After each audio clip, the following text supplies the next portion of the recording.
une petite élite, c'est-à-dire un petit groupe de voyous, de gangsters, de satanistes, qui sont propriétaires des banques, qui sont propriétaires de toutes les corporations. Bonsoir Afrique, bonsoir humanité. Écoutons ensemble ce petit message qui est la pensée commune de toute la jeunesse africaine. Bon, voilà.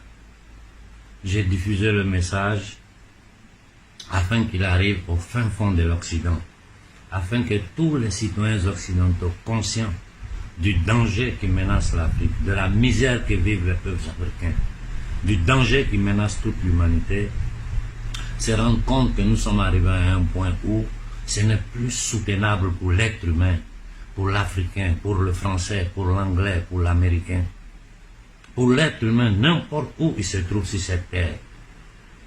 Raison pour laquelle nous avons lancé ce mouvement de fraternité globale en tous les êtres humains pour aller contre une petite élite, c'est-à-dire un petit groupe de voyous, de gangsters, de satanistes qui sont propriétaires des banques, qui sont propriétaires de toutes les corporations, qui sont propriétaires aujourd'hui de l'Organisation mondiale de la santé, qui n'est plus pour la santé de l'être humain, mais pour la destruction de l'être humain, qui sont derrière le World Economic Forum, et qui sont les idéateurs du franc CFA qu'ils ont négocié, je dis bien qu'ils ont négocié à la fin de la Seconde Guerre mondiale, que depuis près de 75 ans tient notre peuple dans la faim, dans la misère et dans l'humiliation.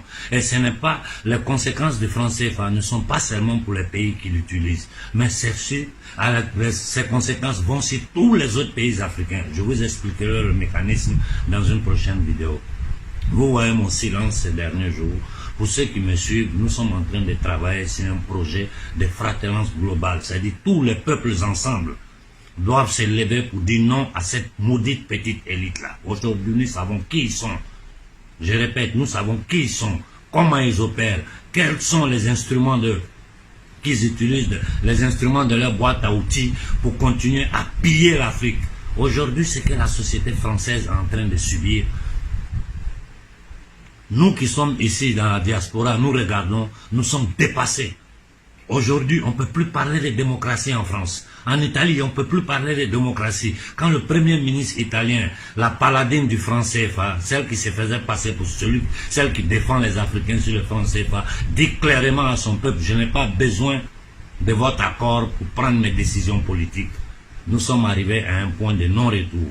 Motif, raison principale pour laquelle nous sommes en train de travailler pour essayer de créer une fraternité en tous les peuples du monde et dire non à cette élite, dire non aux politiciens occidentaux qui ne sont rien d'autre que des répétiteurs, des exécuteurs des décisions prises par ces gangsters apatrides qui n'ont aucun respect pour l'être humain.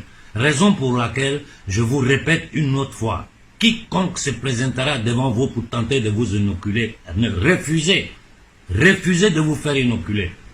Aujourd'hui, je ne rentrerai pas dans ces détails, mais j'avais prévu vers la fin de la semaine de vous faire le point de la situation, si tout ce qui est en train de se passer dans le monde, si comment ils sont en train de porter en avant leur projet de destruction de l'humanité. Je vous en prie, je vous en prie. Une autre fois, écoutez-moi, la violence ne sert pas, la violence ne nous servira à rien. Au contraire, c'est ce qu'ils veulent. Ils veulent que nous nous en prenions aux Français et aux Occidentaux qui vivent en Afrique. Ils veulent que les Français et les Occidentaux s'en prennent à nous. Ils veulent que nous soyons en guerre contre les Arabes, que les Arabes soient en guerre contre les Occidentaux, que les Occidentaux soient en guerre contre nous, que nous soyons en guerre contre les Arabes. Diviser pour régner. Voilà leur stratégie. Ils ont toujours commandé le monde, ils ont toujours tenu toute l'humanité en état d'esclavage. Notre cas est vraiment le paroxysme. Donc je comprends votre douleur. Il n'y a pas quelqu'un qui comprend mieux ce que